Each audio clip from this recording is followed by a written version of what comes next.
예, 그리고 제가 만약에 뒷부분에 어떻게 이 학원에서 전략을 짤 것인가에 대해서는 뭐라고 해야 될까? 일단 제가 수업하는 거 위주로 적어놨어요. 근데 내용은 다를 수는 있는데 각자 선생님께서 이런 개인 콘텐츠는 다 가지고 계세요. 그래서 제가 모든 선생님들한테 다 조사하고 통일할 수가 없었기 때문에 일단 제 거 위주로 했거든요. 그래서 지금 맨 뒤에 있는 그 전략 같은 경우에는 모든 선생님이 똑같지는 않으실 거예요. 하지만 다 개인 콘텐츠는 들고 계시다는 거, 그 부분을 유념해 주시면 될 것 같아요.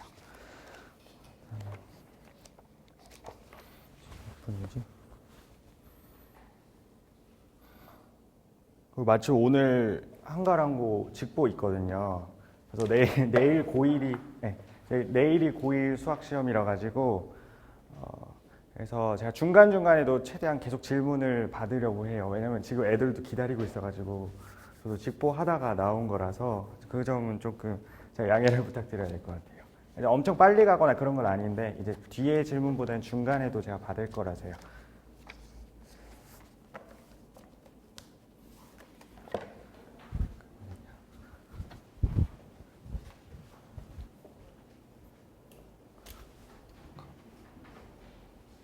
안녕하세요, 언니.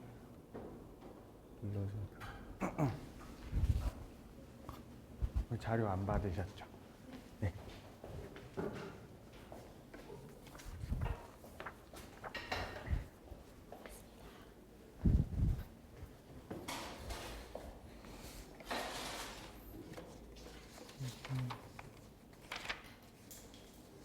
그래서 자료만 잠깐 먼저 설명드리면은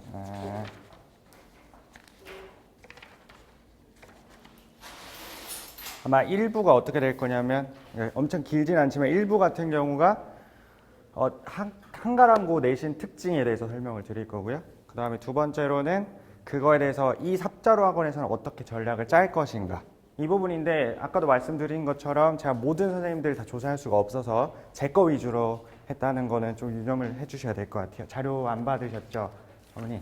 네.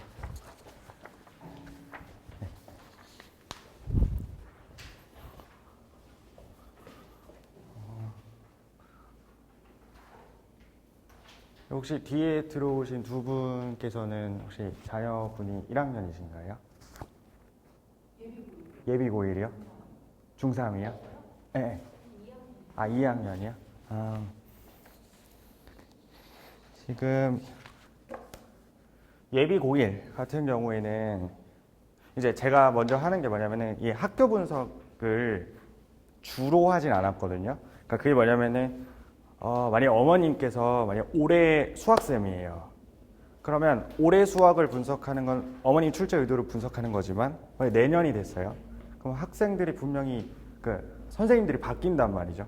그럼 내년에 출제하시는 분의 출제 의도를 파악해야 되지. 어머님께서 내셨던 건 작년이기 때문에 내년 기준으로 보면 그렇기 때문에 그거를 집중적으로 참고는 할 수 있겠지만 집중적으로 보는 건 조금 제가 분석하는 관점에서는 조금 아니라고 생각하고 있기 때문에 아마 예비 중3 어머님들께서는 예비 고1 어머님들께서는 아마 올해 말쯤에 한 번 더 설명을 하게 되면 그게 아마 직접적으로 도움이 되실 거예요. 오늘 같은 경우는 이런 식으로 한가랑고를 분석하면 되겠구나, 요 정도 참가해 주시고 그럼 그걸 가지고 이 삽자루 학원에서 어떻게 하는지를 가이드라인만 잘 보시면 될 것 같아요. 그리고 2학년 어머님께서는 지금 제가 한가랑고 1학년 최상위권을 맡고 있거든요. 그러다 보니까 1학년 분석하게 디테일하게 들어가는 건 1학년이 될 거고 아마 2학년에 대해서는 조금 가이드라인 정도가 될 것 같아요. 여기 자료 있어요.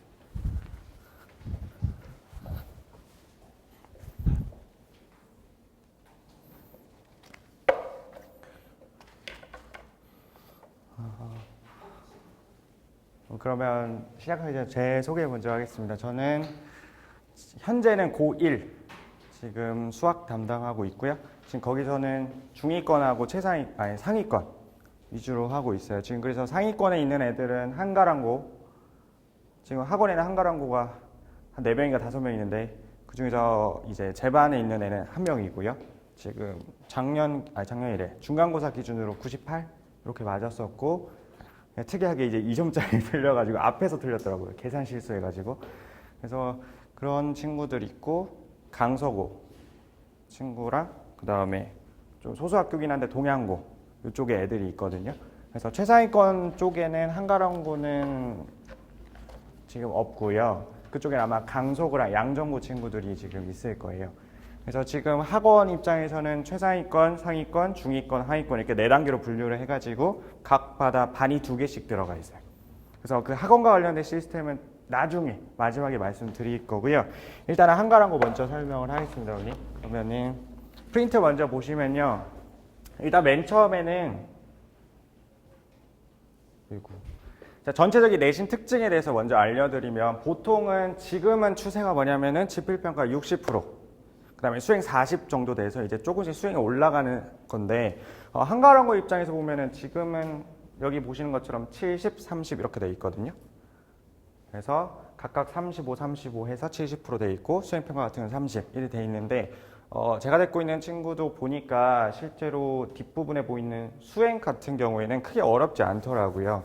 뭐 문제를 풀어온다고 했을 때 그걸 잘 정리했는가 이걸 판단하고 있어서 아마 올해는 코로나 때문에 더 그럴 수도 있을 것 같은데 작년에도 거의 비슷했어요. 자료 정리하고 그 학교에 스프링 노트가 있기 때문에 1학년 같은 경우에는 그거 같은 경우는 그거 정리 잘하고 이번에도 온라인 클래스 들으면서 이제 자료를 정리를 하더라고요. 그걸 제출해야 된다고.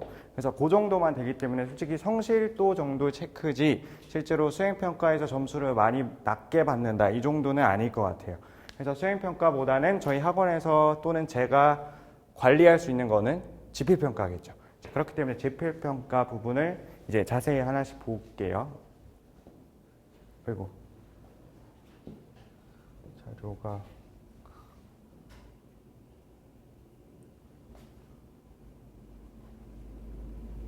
꺼졌네. 잠시만요. 됐다.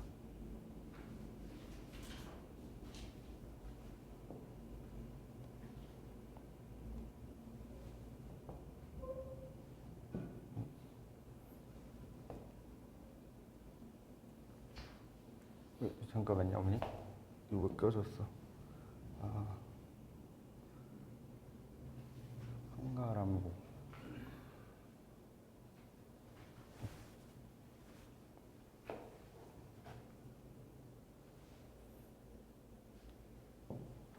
잠깐만요.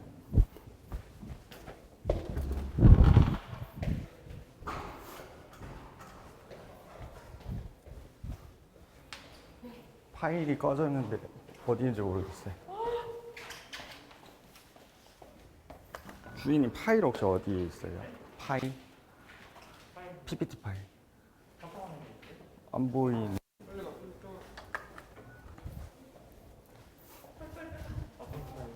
아까 틀었던 게 꺼져가지고.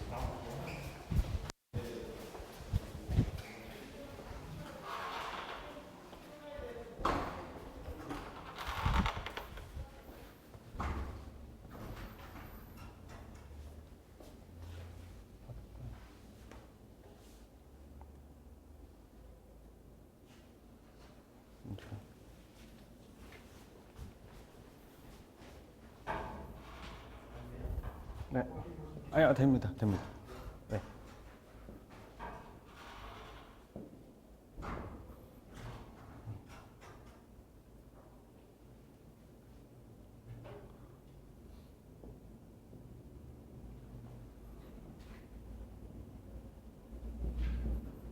잠깐만요, 어머니. 죄송합니다.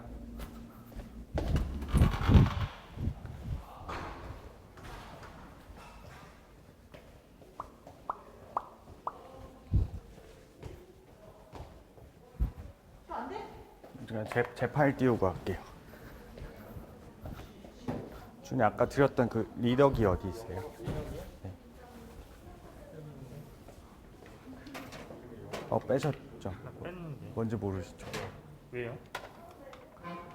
안 돼요. 그냥 꽂아서 바로. 안 된다고? 네. 둘 중에 하나긴 한데. 바탕화면 정가운데 놨거든요. 안에 파일이 있죠? 여기 안. 지우진 않았어요. 잠깐만. 그치, 그럼 그래야겠다. 그냥 PPT 띄워주시면 안 돼요? 그냥 PPT? 네, 그냥 판서 안 하시죠? 네, 판서 안 할 거예요.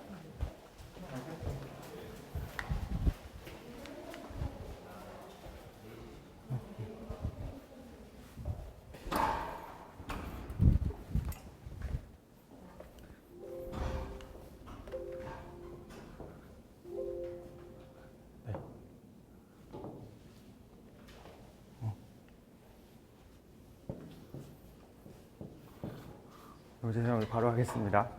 자, 그러면 수행평가 파트는 넘어가고요. 그 다음에 뒤에 나와 있는 지필고사 부분 볼 텐데, 자, 이게 그냥 이번 1학기 중간고사만 보면 22문제고 객관식이 총 15, 7 이렇게 서술형이 나눠져 있거든요.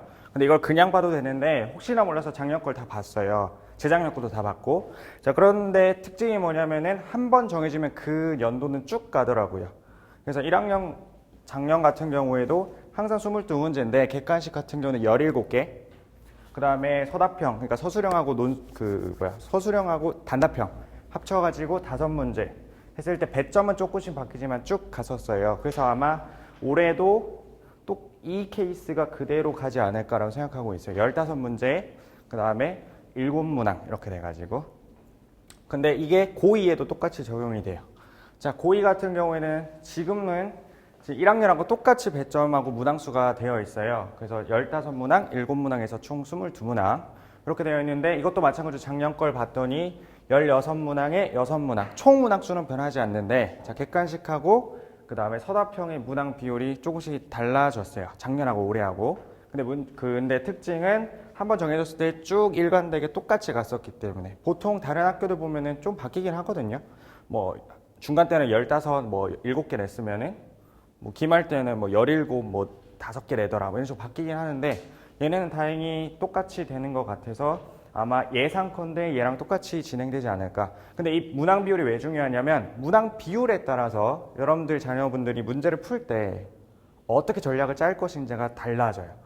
그래서 만약에 객관식 파트가 쉬운 문제들로 이루어져 있다면 분명 서술형 문제가 배점이 크긴 크잖아요. 5문제지만 지금 보면 7문제지만 43점이면은 거의 한 문제당 평균이 6, 7점 된다는 소리인데 자, 그러면은 쌤 앞에서 한 문제 맞출 바에는 뒤에 가서 한 문제 맞추면은 점수는 더 오르잖아요. 할 수도 있겠지만 결과적으로 이 객관식의 난이도와 서답형의 난이도가 어떤지를 봐야 되니까 그러니까 그런 측면에서는 끝까지 객관식을 잡고 있을 것이냐 아니면 객관식 시간 어느 정도 됐으니까 객관식 이제 놓고 서답형 가서 점수 높이자 이런 비율로 짤 것인가 이게 달라지기 때문에 첫 번째로 문항 비율 먼저 설명을 드린 거예요. 그래서 작년으로 봤을 때 정리하면은 객관식과 서답형 문항이 일관적으로 가기 때문에 아마 올해도 바뀌긴 했지만 얘가 그대로 쭉 갈 거다라는 예상을 할 수 있는 거죠.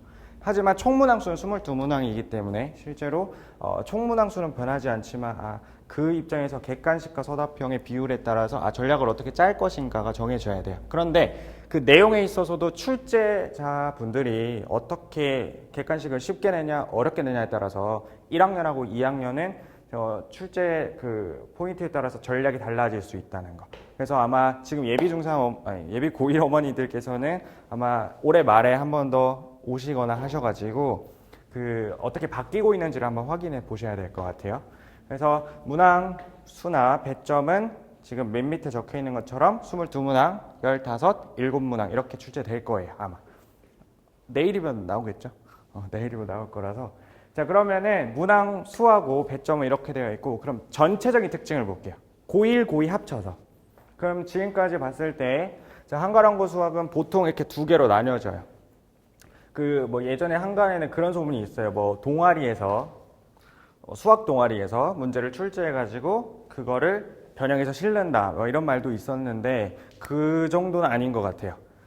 여기 나와 있는 모의고사 기출이나 아니면은 학교 프린트물에서 변형을 하는데 문제는 일반적으로 학교를 보게 되면은 숫자 변형한다든지 아니면 조건을 살짝 바꾼다든지 그 정도인데 여기는 조금 완전히 다르게 바꾸기 때문에 실제로 자작문항이다 라고 느끼실 수도 있을 거예요. 근데 그거는 아니었고요. 자, 그 정도는 아니고 실제로 크게 두 축으로 보면 모의고사 기출 변형, 그러니까 학력평가나 이런 문제도 있겠죠. 자, 그런 문제랑 학교 프린트물 변형인데 현재 1학년 같은 경우에는 얘가 좀 많이 들어가요. 올림포스 말고 올림포스 고난도 책이 따로 있어요. 올림포스 책이 있고 올림포스 고난도 책이 이렇게 따로 있는데 이 고난도 문항에서 실제로 문제를 뽑아서 프린트물에 넣더라고요. 그래서 지금 제가 데리고 있는 1학년 그 한가람고 같은 경우에도 문제를 들고 오는데 제가 들고 올 때마다 그를 출처를 다 밝혀요. 찍어가지고 뭐 사진을 찍고 뭐 제가 비교해보고 이래가지고 자 그랬을 때 고난도 올림포스 고난도 책에 있는 그 4% 이렇게 돼 있는 상위 4% 문항 이렇게 돼 있는 부분이 있어요. 자 그런 문항에서 실제로 조금씩 갖고 와서 문제를 출제를 하시더라고요. 그리고 중간고사 같은 경우도 그걸 조금 변형해서 내기도 하고 해서 이 지금 1학년이라면 얘를 좀 자세히 봐야 될 거예요. 그렇다고 뭐 여기 나온 걸 풀었다고 해서 실제로 맞출 수 있냐는 학생의 능력이겠지만 어쨌든 저는 출제했을 때 적중률을 높이기 위해서는 지금 1학년이라면 이 책을 봐야 될 거다라는 거예요. 그리고 2학년 같은 경우에는 그냥 올림포스 출제가 많이 될 거예요. 그리고 2학년부터는 조금 케이스가 다른 게 1학년은 실제 수능 직접 출제 범위가 아니거든요. 근데 지금 2학년은 수원수투다 보니까 뭐 확통이나 기하도 좀 하는 파트가 있겠지만 어쨌든 수능과 연관된 범위다 보니까 여기도 들어가긴 하지만 실제로 고3 기출이나 아니면은 수능 특강, 수능 완성 이렇게 EBS 연계 교재 문제들을 실제로 변형해서 넣는 경우가 좀 많아요. 그래서 고2 같은 경우에는 조금 고1하고 케이스가 달라요.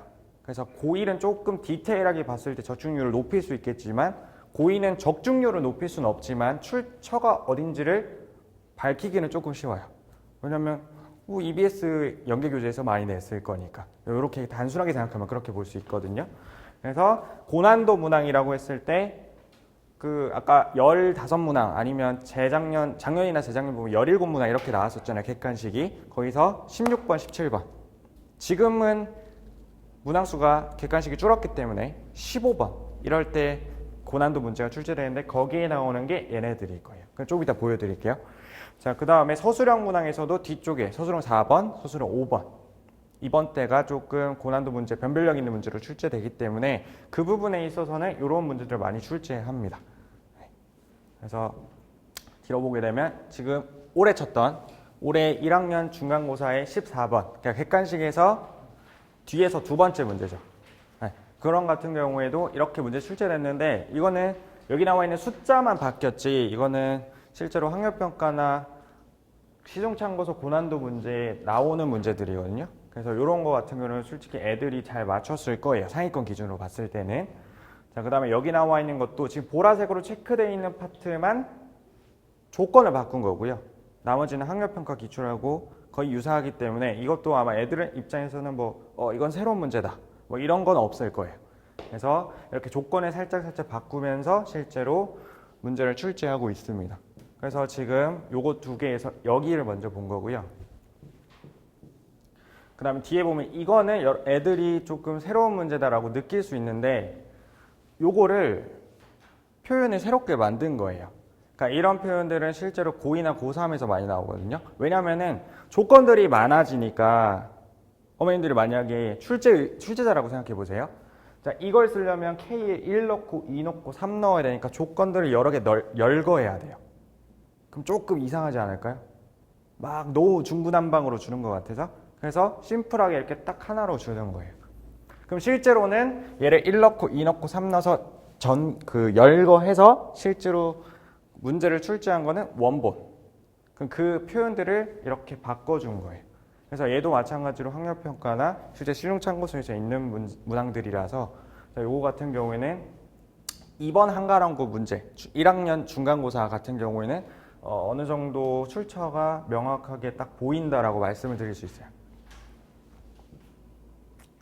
자, 그럼 2학년은 어땠냐라는 건데 자, 근데 여기 2학년이라 나와 있잖아요. 아까 말씀드린 것처럼 올림포스나 이런 것들 교과서에서 많이 낸다고. 그러면 1학기 기말, 그러니까 이제 학생들이 칠 그 기말을 작년 걸 기준으로 비교를 해보면은 다 여기 안에 포진되어 있었거든요.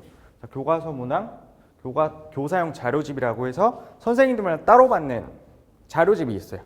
거기에는 신사고걸 보게 되면은 기본 문제, 그 다음에 중단원 평가 문제, 대단원 평가 문제, 그 다음에 수능 기출 문제, 그 다음에 심화 문제 이런 식으로 들어가 있거든요. 자, 거기서 아마 뽑아서 변형해서 낸 거예요.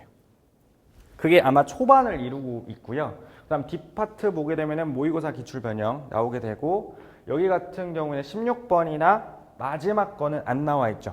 요거 같은 경우는 출처를 밝히지 못했지만 아마 선생님들이 자체로 제작했다거나 아니면 원본을 지금 비교할 수 없을 정도로 아예 바꿔놨을 거예요. 그래서 그런 문제가 2문제 정도 있다는 것은 여기서 변별력이 가려진다는 거죠.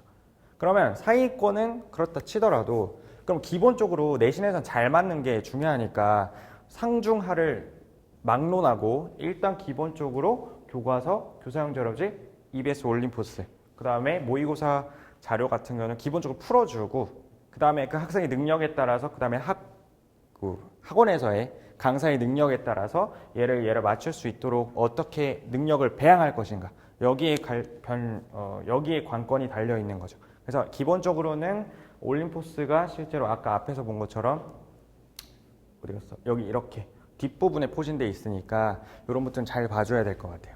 네. 그래서 지금 1학년 같은 경우에는 지금 앞에서 보신 것처럼 모의고사 기출이랑 학교 프린트물, 특히 고난도가 나오는 거고, 2학년은 작년 거 기준으로 봤을 때 올림포스랑 교과서에서 많이 나온다는 거예요. 그래서 작년 거 보시면은 여기까지만 똑같고요. 밑에 건 달라요. 근데 여기도 마찬가지로 원본하고 여기 종이를 접는다라는 상황은 똑같아요. 근데 문제가 달라요. 이런 식으로. 자, 그리고 여기도 원하고 원박계점에서 이렇게 접하는 상황은 똑같은데 문제가 달라요. 그러니까 지금 여기 보신 것처럼 이렇게 다 표시는 해놨어요. 그러니까 이거는 원문인 거죠. 원문이 있지만 원문을 풀 수 있다고 해서 실제로 그 문제를 무조건 맞출 수 있냐는 좀 별개의 문제라서, 일단은 제가 기본적으로 먼저 한 거는 일단 여기에 나와 있는 자료들은 다 풀 수 있어야, 그러면 요걸 맞출 수 있는 그래도 어느 정도 반 정도의 베이스는 깔리는 거니까. 근데 지금 본 것처럼 여기에 있는 조건을 가지고 상황만 유사하게 만든 거지 실제로는 새로운 문제라고 애들이 느낄 수도 있죠. 근데 그런 거 있잖아요. 학생들이 문제를 풀었는데 완전 달라요. 근데 선생님들은 꼭 그런 말 하잖아요. 야, 똑같은 문제잖아. 뭐가 똑같아요? 완전 다른데? 이런 거 같은 경우에도 종이 접는다는 상황만 똑같지, 문제를 푸는 방식은 그래도 비슷할 수 있겠지만 내용이 다르잖아요. 그래서 선생님들은 똑같은 문제야 라고 하겠지만 학생들은 다르게 느낄 수 있어서 아마 그런 입장에서 자체 문장을 만들지 않을까, 이러한 말들도 나온 것 같긴 하거든요. 자, 하지만은 실제로 이렇게 상황 유사나 조건들을 다 변형해서 했기 때문에, 그럼 문제는 뭐냐? 그 원문에서 이렇게 변형이 된다는 걸 알았으면 이 문제를 그대로 갖고 와서 풀린다는 게 중요한 게 아니라 이 문제의 출제 의도를 파악해야죠. 그래야 조금이라도 변형되더라도 애들이 이거는 이걸 의미하니까 조건이 바뀌었네? 그렇다고 해서 못 풀진 않을 거예요. 그러니까 출제 의도를 파악하고 각각의 문제를 계속 변형해서 주면서 이건 이렇게 푸는 거고 이건 이렇게 푸는 거고, 단순히 풀이 암기가 아니라 내신이라서 풀이를 암기하고 유형을 암기하는 것도 일부 맞지만 그런 문제로 변별력을 가르는 문제까지는 실제로 커버할 수는 없으니까 출제 의도를 먼저 파악하고 여러 가지 문제들을 변형해 보면서 하나하나씩 풀어보는 게 더 학생들한테는 이득일 수는 있겠죠. 그래서 출제는 이렇게 되지만 그 원문을 직접 찾아서 문제를 그것만 풀린다는 답이 안 될 수 있을 것 같아요. 자, 그러면 제가 이거 촬영하기 전에도 말씀드린 것처럼 제가 만약에 2019학년도 고1 출제자예요. 만약에 한가람고 교사예요. 자, 그렇다고 해서 내년에도 제가 1학년일까요? 그건 아니잖아요. 맞죠? 그러면 2020학년도 고1 수학을 대비하는 입장에서 작년도 기출을 분석하는 건 참고는 되겠지만 직접적으로 도움이 된다라고는 저는 약간 퀘스천 마크가 붙기 때문에, 자, 그래서 제가 뭐 했냐면은 여기 나와 있는 것처럼 한가람고 수학 담당 교사를 다 찾았거든요. 조사했어요. 그래서 학생들이 딱 오면 뭐 하냐면 너네 학교 기출 찾아봐야 되니까 막 뒤져본다 이런 거 안 해요. 그냥 애들한테 오자마자 너네 학교 쌤 누구야? 작년에 뭐 했어? 몰라? 조사해와. 그럼 애들이 진짜 막 신상 정보 털듯이 학교가 다 조사해요. 저희 쌤은요 수학쌤 4명이고요. 이 쌤은요 작년에 3학년을 했대요. 그럼 3학년이었으면 필요 없는 거 아니에요? 아니죠. 그 내용을 보겠다는 게 아니에요. 그 사람이 어떻게 내냐 이걸 보겠다는 거예요. 자, 저희 어머니께서 만약에 작년에 똑같이 오늘이에요. 오늘 며칠이죠? 제 날짜가 날짜가 안 가려운데 8월 2일 작년 8월 2일에 저희 어머니께서 만약 된장찌개를 끓였어요. 올해도 끓일까요? 모르잖아요. 끓일 수도 있고 안 끓일 수도 있잖아요. 근데 안 끓여 만약 김치찌개를 끓였다 칩시다. 그럼 된장찌개가 나올 줄 알고 나는 열심히 공부를 했어요. 열심히 예측을 했어요. 근데 가봤더니 아니 맛있긴 맛있는데 김치찌개가 나왔네? 뭐 어떡해요? 못 풀잖아요. 근데 그게 아니라 된장찌개를 만들든 김치찌개를 만들든 내용은 바뀌었지만 누가 만들었어요? 저희 어머니께서 만들었어요. 그 만들 때 맛을 내는 습관이나 이런 것도 다 똑같을 거란 말이죠. 그럼 저는 뭘 예측해서 애들한테 가르쳐 줘야 되냐? 이 선생님은 이러한 조건들을 많이 내. 이 선생님은 자연수라는 걸 너무 좋아해. 자연수 덕후야. 조건에 자꾸 자연수를 붙여. 이런 것들을 가르쳐 줘야지 작년에 여러분들 2차 함수 최대 최소가 나왔으니까 올해 무조건 나올 거야. 그 작년에도 나왔으니까 그 재작년에도 나왔으니까 나올 거야. 이거는 그럴 수도 있겠지만 분명 학교 선생님들이 작년 재작년 기출을 참고하실 거예요. 왜냐면 자기가 그 학교에서 출제를 할 거니까 그 학교에서 내는 거니까 참고는 하겠지만 자기만의 출제 습관이 있을 거란 말이죠.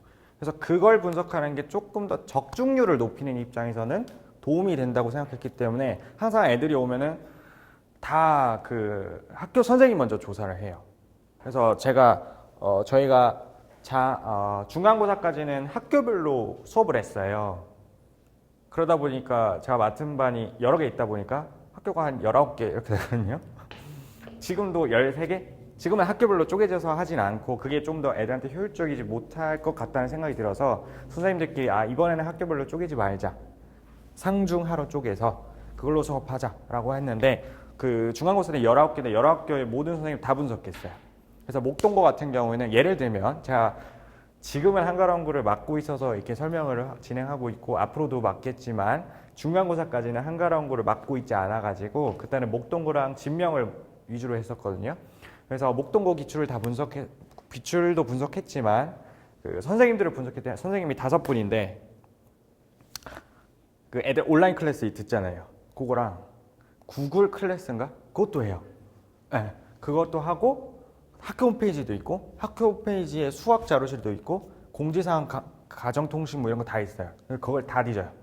그러면 A라는 선생님이 있으면 A라는 선생님이 쓴 작성글을 다 봐요. 그럼 딱 알잖아요. 학교에서 중요한 문서들을 올리는 쌤이네. 이 쌤 부장이다. 그러면 시험 출제 안 한다. 그럼 버리는 거예요. 이런 쌤들. 솔직히 부장급 되면은 이제 결제하고 그다음에 뭐냐 선생님들이 이제 출제한 것들을 마지막 검토하고 최종 결정을 하는 거지 직접 실무자처럼 출제하시거나 이러지는 않거든요. 그러니까 대부분의 경우에 일반적으로 그러니까 특이한 케이스도 있겠지만 그래서 그런 것들을 다 조사해서 한 3명 선생님 정도가 실제 출제를 하시는구나. 그럼 그 선생님의 작년, 재작년, 1, 2학년이든 1학년이든 3학년이든 관심 없어요. 그냥 다 분석해요. 그러면 그 선생님들의 특징이 나와요. 그럼 그걸로 봤더니 이번에 목동고도 마찬가지로 항상 A라는 쌤이 다 뒤졌거든요. 1, 2, 3학년. 올해 1학년 하셨고 작년에 3학년 하셨고 재작년에 2학년 하셨어요. 그래서 그러면 1년에 4번 시험 치니까 총 그 선생님에 대한 기출이 12개가 나와요. 그럼 다 분석을 했더니 항상 맨 마지막 문제는 서술형 문제인데 그거는 대단원이 끝날 때 읽어보기 자료 있죠. 뭐 수학의 미술 속의 수학 뭐 이런 거 있잖아요. 조선시대의 수학은 어떻게 했을까? 이러한 것들을 읽기 자료를 바탕으로 문제를 출제하세요. 그래서 이번에도 봤더니 작년, 재작년에 봤던 기출을 똑같이 쓸 수는 없으니까 그 시험범위 안에 다 뒤져봤더니 4개의 읽기 자료가 나오는데 이거는 작년 1학년에 썼어요. 작년 걸 검토할 테니까 작년에 했던 거를 그 선생님이 또 내지는 않겠죠. 그래서 버리고 하니까 하나 남았어요. 그게 뭐냐면은 조선시대에 무게를 재는데 치라는 뭐 무게 단위가 있대요. 그거를 1.54 뭐 이렇게 해가지고 그걸 계산해서 뭐 여러 가지 방정식으로 푸는 그런 문제가 있었는데 이거 무조건 나온다. 왜? 이 선생님이 그런 걸 좋아하니까. 그럼 이것만 보고 들어가라 했더니 그게 맨 마지막에 출제됐어요. 진짜 그대로. 그래서 기출 분석도 중요하지만 그것보다는 제가 중점으로 보는 건 뭐냐면 그 출제자가 누군지가 더 중요하다고 생각해요. 그래서 다 분석을 했고요. 자, 그래서 지금 여기 나와 있는 건 한가랑고에 있는 모든 선생님이에요. 수학 선생님. 그래서 7분이 계신데 이거 밝혀도 되는지는 잘 모르겠는데 뭐 원래 다른 다른 학교 가면 신상정보, 개인정보라고 해서 가운데 항상 가리거든요. 또는 성 빼고 다 가려요. 그래서 잘 모르는데 한가랑고는 다 드러나 있기 때문에 아니 본인들이 공개한 건데 제가 공개를 굳이 안 할 필요는 없을 것 같아서 그리고 어머님하고 아버님께 도움 돼야 되니까 그래서 다 밝혔는데 올해 수업하고 있는 거랑요 그 다음에 작년 수업한 걸 다 뒤졌어요 이렇게.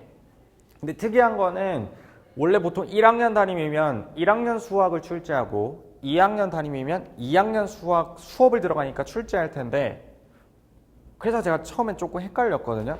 2학년 쌤인데 3학년 수업을 들어가요. 그래서 3학년 수업 그 시험만 출제하시더라고요. 그런 게 있어서 다 다시 조사해가지고 이렇게 다 됐는데 1학년 같은 경우에는 이 세 분이 들어가세요. 그래서 보시면은 여기 이쌤 이 세 분이 들어가시는데 그러면 작년 기출도 당연히 분석해야 돼요. 그는 참고 사항이니까. 그리고 학교를 분석하니까 기본적으로 해야 되고 한가랑고니까 2019, 2018 고1 자료 해야겠지만 이 선생님이 어떻게 출제하자를 보려면은 얘네들을 봐야 돼요. 작년 2학년 확통, 작년 3학년 기하 벡터. 내용적으로는 아까 말씀드린 것처럼 분명히 확통하고 기하는 출제 그 수능 출제 범위이기 때문에 분명 EBS 연계 교재 많이 쓸 거예요. 그러니까 내용적으로 보면 안 돼요.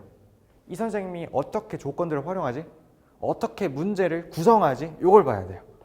자, 그리고 이 쌤 같은 경우에는 3학년 작년 다 내셨어요. 근데 고급 수학 1, 2 이런 거 같은 경우는 실제로 수능 범위가 아니다 보니까 굳이 참고할 필요는 없을 것 같고 그래서 확통 위주로 분석을 했거든요. 그래서 만약에 분석을 한다면 이렇게 가야 될 거예요. 올해 거는 당연히 이 쌤들이 냈을 거니까 기말도 마찬가지로 2학기도 마찬가지로 저 쌤들이 내겠죠. 그러니까 당연히 올해 거는 싹 다 분석을 해야 되고 근데 이거는 제 몫인 거예요. 이건 제 몫인 거예요. 분석하는 거는. 여기서는 내용이 아니라 문제를 구성하고 어떻게 조건을 만들어내냐. 그 선생님의 습관을 보겠다. 이거고요. 자, 만약 2학년으로 간다면은 2학년은 이 쌤은 둘 다 하시더라고요. 수업을. 그 다음 출제도. 여기 이 세 분 보셔야 돼요. 그래서 이 세 분 같은 경우에는 마찬가지로 2학년, 3학년, 작년에 2학년. 이 쌤은 작년에도 올해도 했으니까 이 쌤을 먼저 분석하는 게 제일 효율적이겠죠. 네. 그 다음에 여기 이 선생님 같은 경우에도 기하랑 확통을 했었기 때문에 2학년에서 기하 파트는 그대로 갖고 가고 있죠. 분명히 기하를 내는 쌤이 이 한 분은 아닐 거예요. 근데 제가 할 수 있는 최대한의 자료를 봤을 때는 이 쌤은 무조건 분석해야 된다. 이 우선순위가 정해지는 거니까. 그래서 어머님들도 이거는 뭐 학생들이나 어머니 몫은 아니지만 제가 분석을 할 때는 이렇게 한다 이거죠. 그래서 분석을 할 때 당연히 2학년 거 해야 될 거고요. 작년 같은 경우에는 2학년 같은 과목이니까 이것도 내용은 분석할 필요가 있죠. 거기다가 어떻게 내는지 습관을 볼 수 있으니까 일단 이 3학년 거는 내용을 볼 필요는 없고요. 그래서 출제자를 보는 게 적중하는 데는 효율적이더라고요. 그러면 이제 문제로 하나씩 볼 텐데 어떤 선생님을 대표적으로 예시를 보여드릴 거냐면 저도 이걸 다 밝힐 수는 없잖아요. 이게 촬영을 해서 올라가기도 하고 자 그러다 보니까 이 선생님은 특징이 잘 드러나더라고요. 어머님들도 이해할 수 있을 정도로. 다른 선생님은 약간 수학적인 내용으로 들어가요. 내용으로 뭔가 특징이 같아요. 뭐 부정방정식을 들어가서 여기서 2개, 3개 이상의 조건들을 이용하면 답이 여러 개 나오는데 그 중에 하나가 답이 되도록 결정이 되도록 문제를 구성한다. 이런 것들은 실제로 조금 이해하기 좀 어려울 수 있을 것 같아서 눈으로 확실히 보이는 선생님들 위주로 보여드릴게요.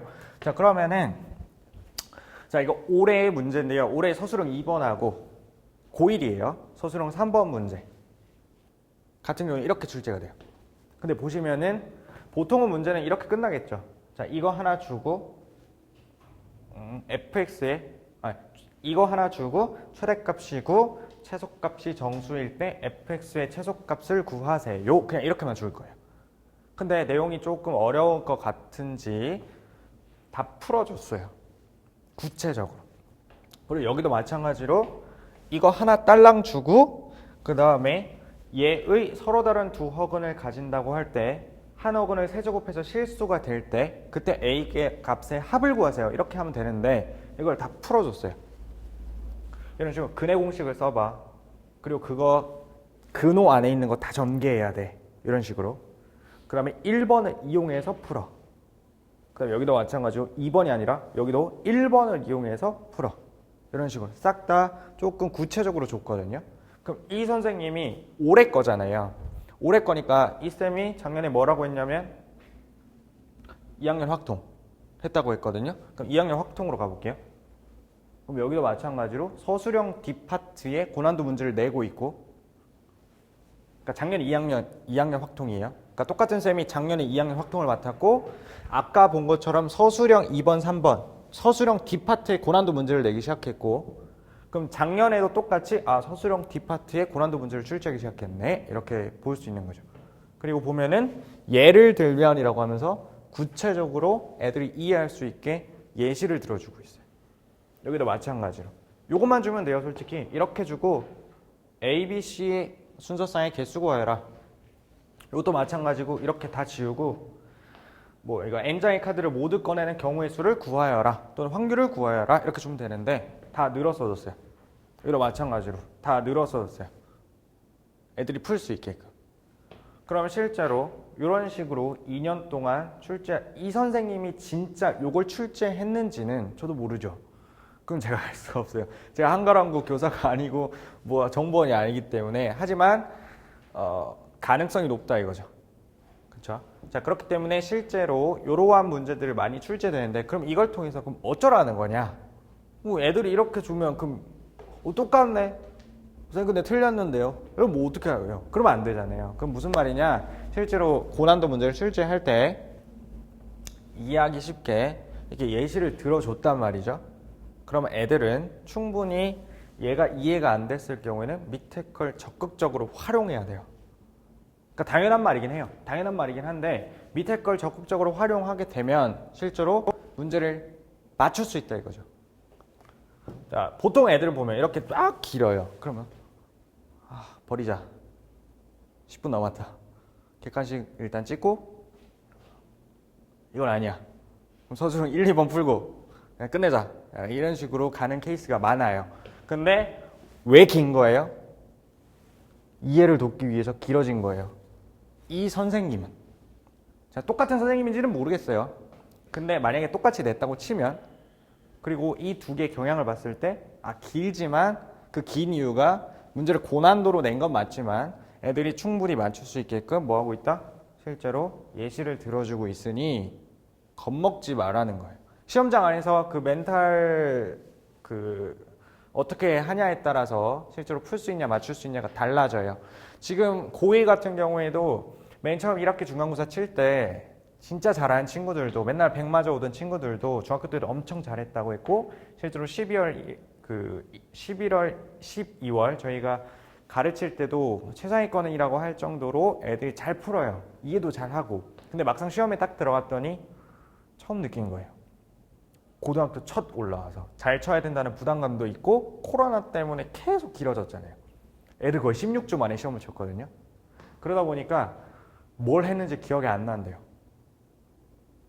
그 언제 긴장이 되냐면 처음에 긴장 안 해요. 학교 딱 가면 선생님이 조회 같은 거 하고 아침에 자 이제 1교시 칠 거니까 준비해 이렇게 탁탁 이렇게 출석부 같은 거 이렇게 치고 이렇게 나가요. 그럼 그 사이에 정적이 흐른대요. 애들이 자기네들이 말했어요. 그러면서 긴장이 올라오기 시작한대요. 그러면서 1교시를 쳤더니 시험지를 받았는데 내가 뭘 푸는지도 모르겠고 마킹을 제대로 했는지도 모르겠고 그래서 최상위권 중에서는 마킹을 못한 친구도 있어요. 풀 수 있는데. 그러니까 그런 경우도 있기 때문에 진짜 이 정신을 어떻게 멘탈을 잡냐에 따라서 문제를 풀 수 있냐 없냐가 결정되는 것도 어느 정도 많기 때문에 이런 것도 봤을 때도 그냥 마음가짐으로도 아 이거는 기네. 아 근데 선생님이 말했지. 1학년 쌤들 중에는 이렇게 길지만 예를 들어주는 경우가 많으니까 꼼꼼히 읽어보자 라고 하기만 해도 실제로 애들은 접근할 수가 있어요. 그래서 그것만으로도 충분히 맞출 수 있는 경우가 많기 때문에 자, 이런 것도 분석을 했을 때 이렇게 결과가 나온다는 거. 이거 말고도 다른 쌤들도 분석을 했을 때 결과가 나오는데 공통 부분이 있는데 가장 눈으로 볼 수 있는 시각적인 부분은 이 특징이 많이 드러나요. 자, 근데 문제는 아까 말씀드린 것처럼 코로나 있다 보니까 16주 동안 길어졌어요. 그러면서 온클이라는 거 했잖아요. 온라인 클래스. 그럼 솔직히 애들을 마주보고 수업한 게 별로 없어요. 중간고사 때는. 왜냐면 지금은 중간고사가 저희가 올해 기출 중에는 최근 거잖아요. 그럼 그걸 분석해야 되는데 문제는 코로나라는 것 때문에 변수가 생겼다 이거죠. 자, 앞에서 출제 경향 이런 거, 그 다음에 어떻게 출제하더라, 출제지는 이렇게 되더라, 아무리 강조를 하더라도 결국엔 이건 참고사항이 될 수밖에 없어요. 가장 중요한 건 애들이 풀 수 있게 능력을 배양하는 거고, 이게 시너지가 나면서 애들이 100점을 맞냐, 목표를 하면서 점수 그 폭이 확 오르냐, 이건 거지. 이건 참고사항인데, 그럼 거기다 변수가 뭐냐면은 코로나가 터졌고 온라인 클래스가 되다 보니까 대면에서 수업하지 않았어요. 그러다 보니까 선생님들이 확 난이도를 높일 수가 없어요. 예전처럼. 그러다 보니까 중간고사만 보면 여기에서 시험 난이도를 높일 수 없을 거예요. 실제 지금 대학에서도 보면은 커트라인을 낮추고 있잖아요. 코로나 때문에. 그런 것처럼 실제로 1학년 중간고사도 아주 쉬웠어요. 한가랑고도 애들이 쉬웠대요. 그것도 그렇고 다른 학교들도 다 쉬웠어요. 강서구도 그래도 쉬웠고 양정구도 쉬웠고 다 쉬웠어요. 신목구도 엄청 쉬웠고. 그러다 보니까 이번 기말고사는 엄청 난이도를 높여놨더라고요. 신목고는 엄청 어려웠대요 이번에. 자, 그런 친구들도 있고 양정고는 그래도 엄청 높이진 않았는데 아마 이런 영향 때문일 거예요. 그래도 격주로 어떨 땐 학교 가고 어떨 땐 온클을 진행하다 보니까 완전히 예전처럼 그 학교의 특성이 드러나게 한가한 거 어려웠으니까 이번에 똑같이 어렵게 해야지 라고 하기는 조금은 쉽지는 않을 것 같아요.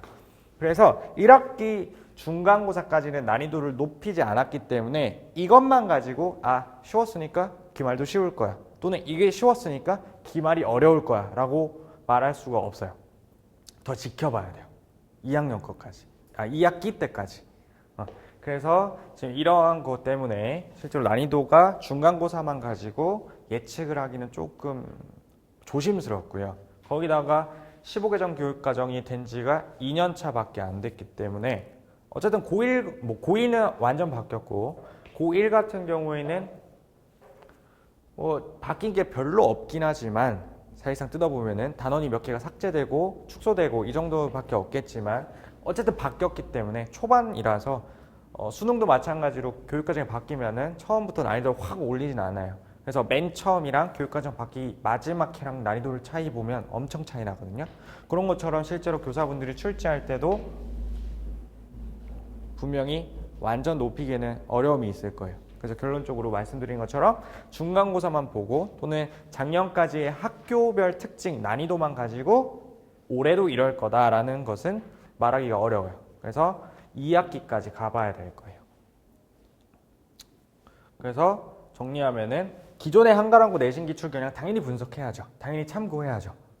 말한 것처럼 1학년 올림포스 고난도 문항에서 출제되고 2학년 같은 경우는 EBS 올림포스랑 당연히 수능 출제 범위이기 때문에 EBS 연계교재 이런 식으로 많이 출제됐고 교과서나 교사용 자료죠. 이런 것도. 근데 이거는 당연히 어머님들한테 말씀드릴 때 당연히 학생들한테도 저희가 기본적으로 주는 자료에 다 풀 수 있게끔 능력을 배양해야 되는 거고, 그럼 거기에다가 하나 더 추가하자면 요거 담당 교사 출제 경향 사실 분석을 해야죠. 아까 보신 것처럼 문항이 길어지겠지만 그 길어진 게 대부분 길게 풀어서 서술을 하다 보니까 애들한테도 너무 길어, 싫어, 풀기 싫어 이렇게 하는 것보다는 이 선생님은 일부러 이렇게 풀어주는 거야. 풀어서 써주는 거야. 그러니까 자세히 읽어봐. 분명 얘 부분 많이 봐봐. 왜 얘를 주겠어? 이해하라고 얘를 주겠지. 그러니까 여러분들이 시간만 조금 할애해서 꼼꼼히 읽어보면 충분히 풀 수 있을 거예요. 이런 식으로 이제 출제 담당 교사가 어떻게 내는지 그 습관에 대해서도 분석을 했을 때 이 두 개가 합쳐졌을 때 실제로 시험 대비가 제대로 될 수 있는 거죠.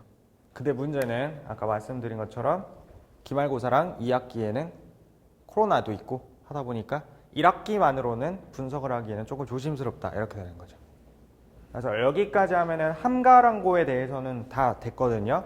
그럼 여기서 질문이 있을까요? 한가랑고 관련돼서? 이렇게 없으세요?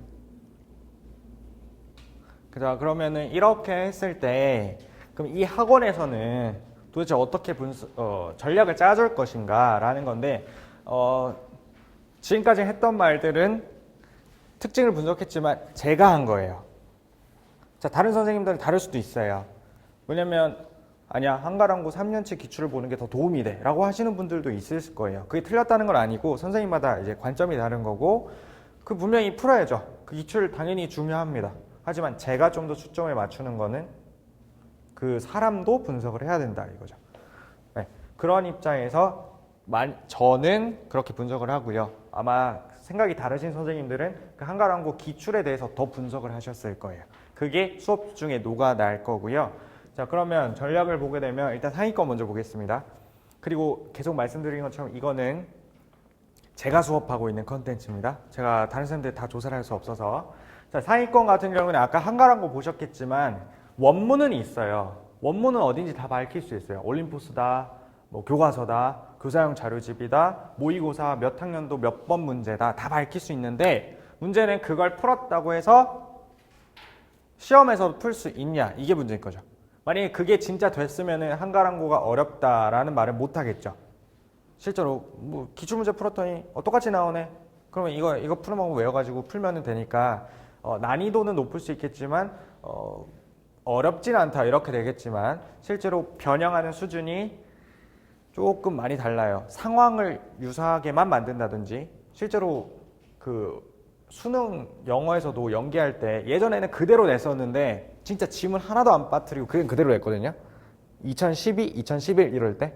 근데 지금은 뭐 EBS에서 뭐 연계를 하는데 이 지문을 연계했다. A라는 지문을. 근데 A라는 지문에 사과가 나와요. 그럼 사과가 좋아. 이런 지문인데 사과만 따오는 거예요. 사과 안 좋더라. 이렇게. 그럼 이거 그대로 외웠으면 보기에 사과가 뭐 건강에 좋아. 찍었는데 무슨 분명히 연계 나왔던 건데요. 근데 틀렸어요. 왜? 사과만 연계됐거든요. 내용이 다르거든요. 그러면 학원에서는 아니 학교에서는 할 말이 있죠. 수능에서도 평가원에서도 저는 분명히 사과를 연계했어요. 하지만 연계는 했지만 실상 거기서 평가하고 싶었던 거는 그 영어를 해석을 해서 출제 의도를 파악할 수 있는가 이걸 묻고 싶은 거니까 당연히 그렇게 연계하는 방향으로 가야 되는 게 맞는 거죠. 근데 맨 처음엔 너무 그대로 연계를 하다 보니까 학생들이 조금 꼼수로 공부를 했던 거죠. 그러니까 그게 뒤통수를 맞으니까 조금 어려워지기 시작했던 건데 자 그건과 비슷한 것처럼 상황만 유사한 거예요. 변형을 했을 때. 자 그러면 상황이 유사하다고 문제를 풀 수 없으니 실제 그 출제 의도를 파악해야 되고 그 각각의 문제들에 대해서 어떻게 분석할 것인가 내가 어떻게 문제를 접근할 것인가 그 훈련을 해야 돼요. 그래서 만약에 상위권 같은 경우라면 그러니까 제 컨텐츠입니다. 제가 만약에 수업을 하는 거라면 먼저 낯선 문항들에 대해서 많이 봐야겠죠. 그래서 너가 분명히 2차 함수에 대한 문제를 봤지만 2차 함수가 이렇게 나왔네? 어떻게 접근할 거야? 또는 어떻게 접근할 거야? 이런 식으로 훈련해야겠죠. 근데 그거를 제 입맛대로는 할 수 없으니 여기 나와 있는 것처럼 전국에 내신 좀 어렵다라고 소문이 나 있는 학교도 있잖아요. 그 리스트를 싹 다 뽑아서 거기서 킬러 문제만 다시 뽑았어요. 그러면 한 190개? 이 정도 나왔었거든요. 그때. 그 애들 허덕허덕거리면서 다 풀었었는데 물론 푼다고 해서 학교 가서 맞출 수 있냐는 별개의 문제지만 어쨌든 훈련시키는 입장에서 그렇게 했었어요. 막 포스코, 포항제철고 이런 데는 진짜 어렵거든요.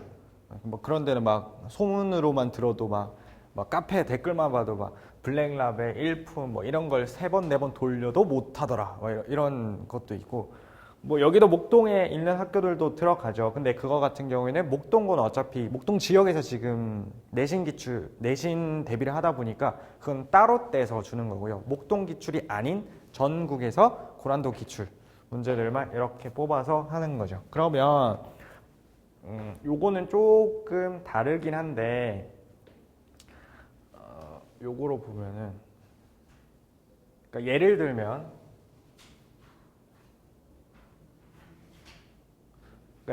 이거죠. 접근 방식을 할 때 요거는 한가랑과는 조금 관련이 없긴 한데 문제가 나와서요. 자, 만약에 접근을 할 때 애들은 보통 어떻게 읽냐면 선생님들도 조금 달라요. 조금 선생님들도 그냥 이렇게 읽으시잖아요.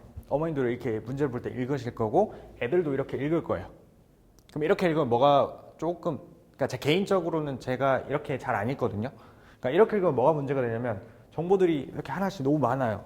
그러니까 내가 뭘 해야 될지 모르겠고 뭐부터 해야 되지? 뭘 구해야 되지? 잘 모르겠어요. 그냥 공부를 잘하는 학생들이야 이걸 보자마자 쌤 Q2부터 구해야 돼요. 뭐 Q1부터 구해야 돼요. 바로 딱딱 나오지만 그게 잘 안 되거든요. 낯선 문제, 처음 보는 문제가 딱 나오면은. 그래서 보통 어떻게 푸냐면 만약에 훈련을 한다 치면 이 문제 왜 푸는 거예요 저희가?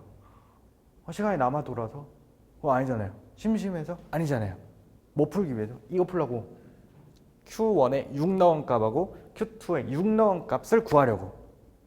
그러니까 먼저 쳐다봐야 될 것은 Q1하고 Q2인 거예요. 그러니까 이렇게 있는 게 아니라 Q1이 뭐지? 이거를 이거로 나눈 몫이구나. Q2가 뭐지?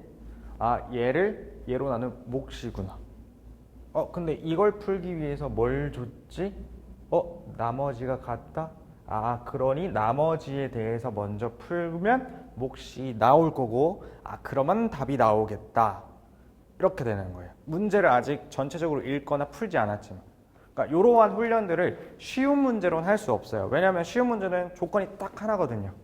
그러니까 딱 봐도 대표 유형이니까 문제가 풀리거든요. 그러니까 그러다 보니까 조건이 여러 개로 겹쳐져 있고 애들이 못하는 걸 정확하게 찝어내야 하기 때문에 문제를 푸는 접근 훈련을 하기 위해서 근데 그걸 제 입맛대로 할 수 없으니 상위권 같은 경우에는 전국 고난도 킬러에서 다 뽑아서 문제를 풀리고요. 자, 그 다음에 요거 다음에는 그다음 이거는 제가 중간고사 때 썼던 교재인데 킬러들만 다시 모은 거예요. 이건 뭐냐면 시중창고에서 킬러들만 모은 거예요. 그럼 그 안에 봤더니 아까 많이 보셨던 거 있죠? 아까 그 선생님들 특징 봤을 때처럼 이렇게 일부러 넣어놨어요. 그런 선생님들 특징을 분석해서. 그러니까 이걸 한가랑고 전용 교재는 아니었지만 한가랑고도 비록해서 여러 개의 학교 선생님들의 특징을 파악했으니 그거를 그냥 넣은 거거든요. 그런 특징들을 반영해서 원래는 이렇게 하고 끝나는 거예요. 얘를 인수분해했을 때 개수 이거를 하고 그냥 이걸 만족하는 n 플러스 p 구해라. 근데 이걸 넣은 거예요. 이렇게. 그 선생님들의 특징을 반영해서. 그 다음 문제에도 이렇게 예를 들어 이러이러했을 때 개수가 빵이다. 이런 식으로 넣어 놓은 거예요. 자, 그런 식으로 해서 이거 같은 경우에는 제가 교재를 만들 때 어떻게 했냐면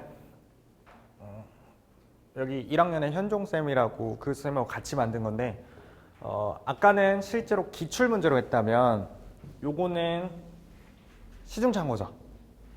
뭐 블랙라벨, 일품, 1등급 수학, 절대등급 이런 거 하이퍼 수학 이런 것들을 문항들을 변형해서 그 출제자들의 특징이 조금 가미되게 해서 넣어서 문제를 마련해서 이게 한 킬러 문제가 한 60문제 정도 됐었거든요. 근데 애들이 요거 풀면서도 잘 푸는데 문제는 문제 접근하는 방법은 조금 모르더라고요. 그러니까 자기가 막 풀어서 맞췄어요. 어떻게 풀었어? 그러니까 이럴 것 같아서 풀렸어요. 이런 경우도 많아가지고 그런 접근 훈련도 여러 가지 시키면서 계속 했었거든요. 그래서 어쨌든 상위권 같은 경우는 이런 컨텐츠처럼 그러니까 보통 여기 계시는 다른 선생님도 다 이런 컨텐츠가 있습니다.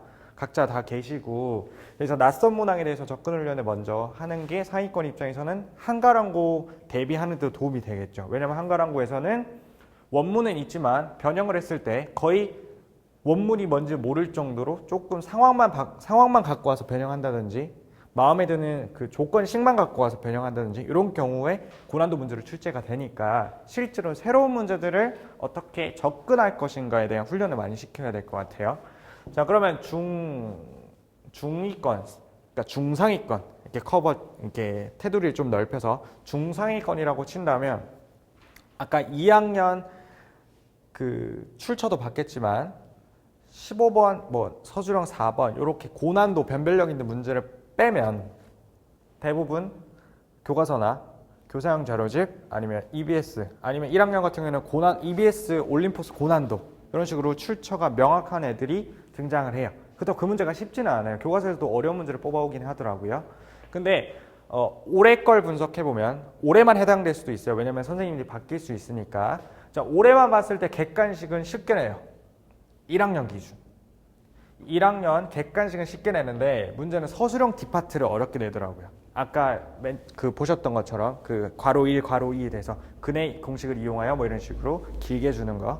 자, 그렇게 주고 있고 객관식은 쉽더라고요. 그럼 객관식을 중2권 같은 경우에는 노려야 되는데 자, 그것들이 대부분 교사용이나 아까 말씀드린 것처럼 올림포스나 이런 시정창고서에서 나오다 보니까 자, 이 교재도 있거든요.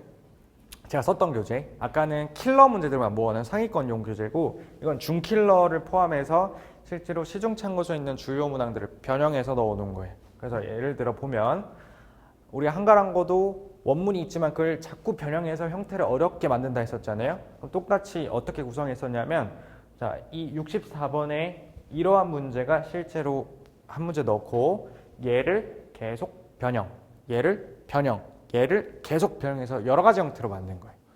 그러니까 실제로 네 문제인데 똑같은 한 문제로부터 출발을 한 거예요. 그러니까 이런 식으로 변형을 해서 이걸 외워서 푼다는 게 아니라 진짜 여기서 말하는 핵심을 알고 있는가. 그것만 알고 있으면 어떻게 형태가 바뀌든 다 풀 수 있으니까. 그래서 이 문제 같은 경우에는 인수정리 문제고 0부터 4까지 집어넣어서 문제를 풀거든요. 이게 아까 여기 앞에 나와 있던 얘와 유사하죠. 아까 1학년 기출에서 나왔던 것처럼. 그래서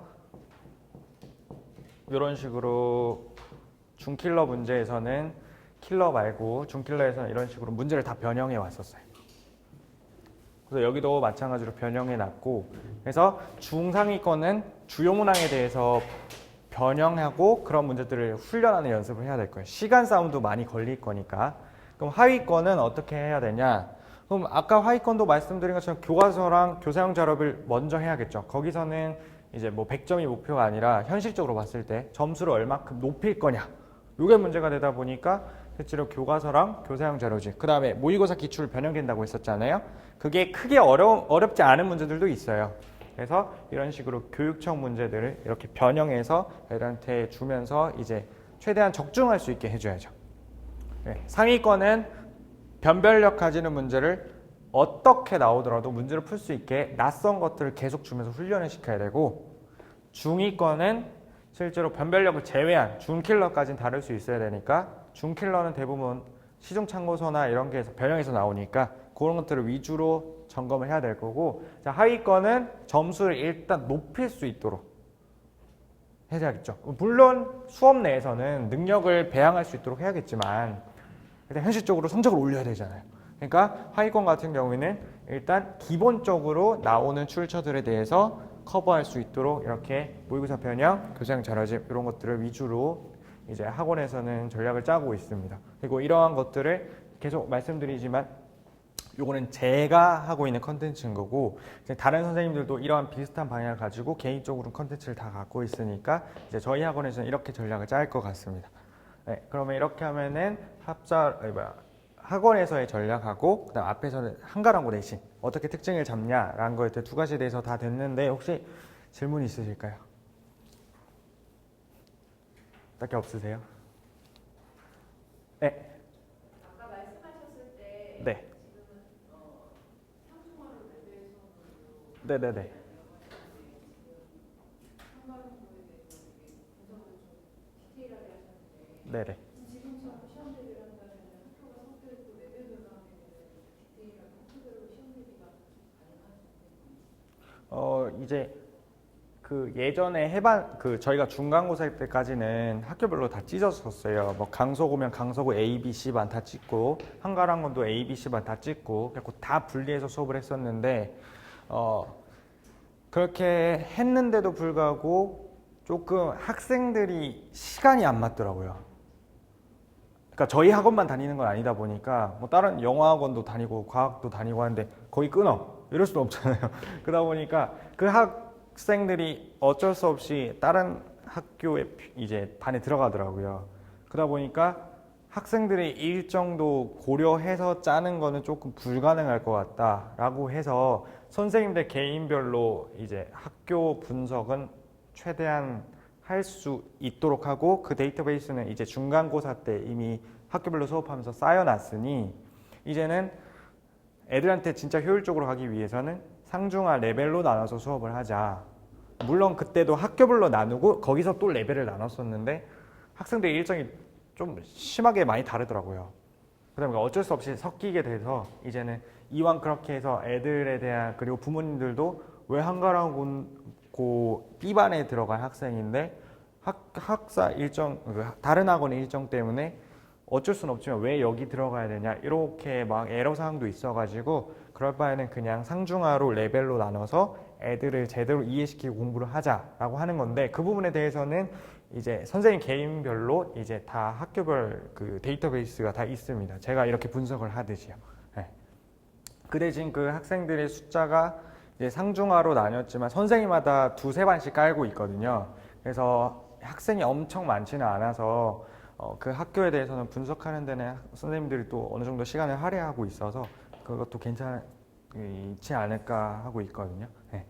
학교별 수업은 아니지만 내신 대비 들어가면 또 학교별로 어느 정도 개배인별로 커버를 하기 때문에 그 부분은 문제되지는 않지 않을까 생각하고 있어요. 또 있으신가요? 없으시면 혹시 프린트물에서 좀 더 세부적으로 설명해 주셨으면 좋겠다는 부분이 있나요?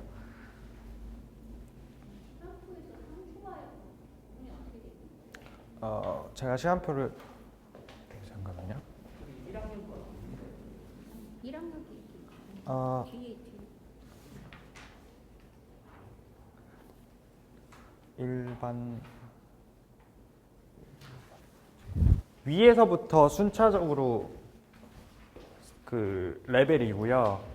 그 일반 그 최상위권은 진짜 최상위권 애들이고 1-1반 제 수업하고 그다음에 1-2반 김현종 쌤 수업 이렇게가 상위권 수업이에요. 그래서 월수 화목 아까 제가 말씀드린 것처럼 학생들 일정이 너무 많다 보니까 그럼에도 불구하고 애들이 어쨌든 상위권 수업을 들을 수 있게끔 월수에 제가 상위권 한 반, 그 다음에 현종 선생님께서 화목에 상위권 한 반 이렇게 하고 계시고 3반이 중위권이에요. 4반도 중위권. 근데 아까 제가 월수 상위권 했으니까 이제 중위권 화목 즉 4반을 제가 하고 그 다음에 화목의 상위권 현종쌤이 하셨던 거를 이제 월수의 중위권 현종쌤이 하시는 거예요. 그래서 1, 2 상위권, 3, 4 중위권 이렇게 되는 거예요. 나머지 4반은 중하와 하위권이고요. 네.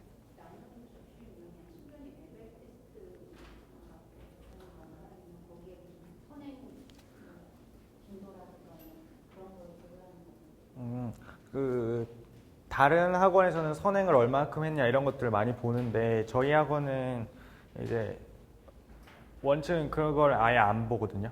왜냐면 실제로 뭐 수원을 4바퀴 돌렸어요. 5번 돌렸어요. 하고 시험 치는 애들도 보면은 실제로 그냥 돌리기만 했지 제대로 그 과목에 대해서 이해가 돼서 고난도 문제를 풀 수 있는 실력은 아닌 경우도 태반이라 가지고 그리고 지금 현재 교육과정상 가장 중요한 건 수학상과 수학하거든요. 그 중에서도 수학상이 제일 중요하고요. 왜냐하면 지금 과목별 계통을 보면 수학상에서 싹 다 이렇게 출발을 해요. 수원 안에도 수투 할 수 있고요. 수투 안에도 수원 안에도 확통 할 수 있어요. 확통 안 하고 싹 다 안 해도 기하 할 수 있어요. 뭐만 되면 수상만 되면.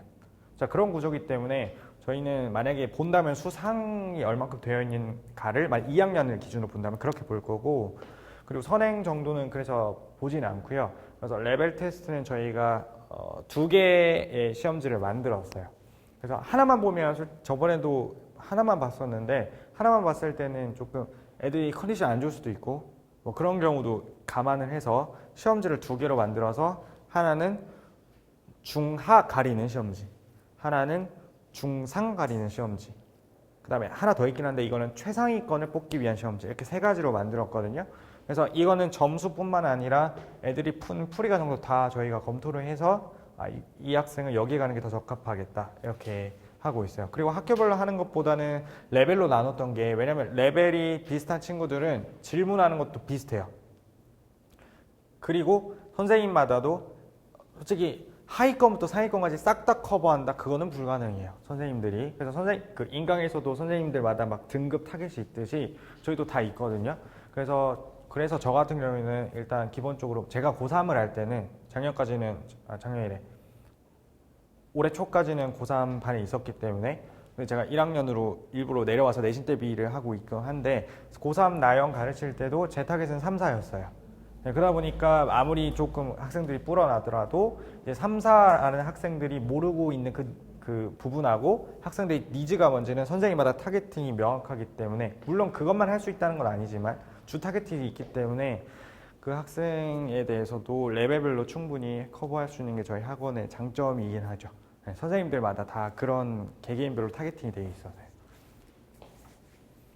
그래서 1학년은 순차적으로 레벨을 보시면 될 것 같고요. 2학년은 아마 그 선생님에 따라 다를 텐데, 김한희 선생님이라고 되어 있는 경우에는 그 임지열, 김한희 이렇게 되어 있는 경우에는 상위권, 최상위권일 거예요. 그 다음에 김민관, 중위권, 그 다음에 유승현, 이렇게 아마 중하위권 친구들을 맡고 있는 선생님이고, 2학년은 이제 과목도 선택 과목이 있다 보니까 저희는 주말에 다 몰았어요. 그래서 확통이나 기하 같은 경우에는 주말에 학교보다는 범위별 아니면은 그 난이도별로 나눠서 이렇게 진행을 하고 있습니다. 또 있으신가요? 그리고 그 예비고1 어머님들께서는 지금 요거는 정말로 참고용이셔야 돼요. 왜냐면은 내년에 분명히 선생님들 바뀌시기 때문에 기출은 그대로 그 기출에 대한 특징은 갖고 가셔야 되겠지만 출제진들은 분명히 바뀔 거예요. 지금 같은 경우도 2학년 쌤들이, 작년 2학년 쌤들이 다 1학년으로 내려오셨고요. 담임만 보면 지금 작년 1학년 담임이었던 선생님들이, 수학 선생님들이 2학년으로 올라가셨거든요.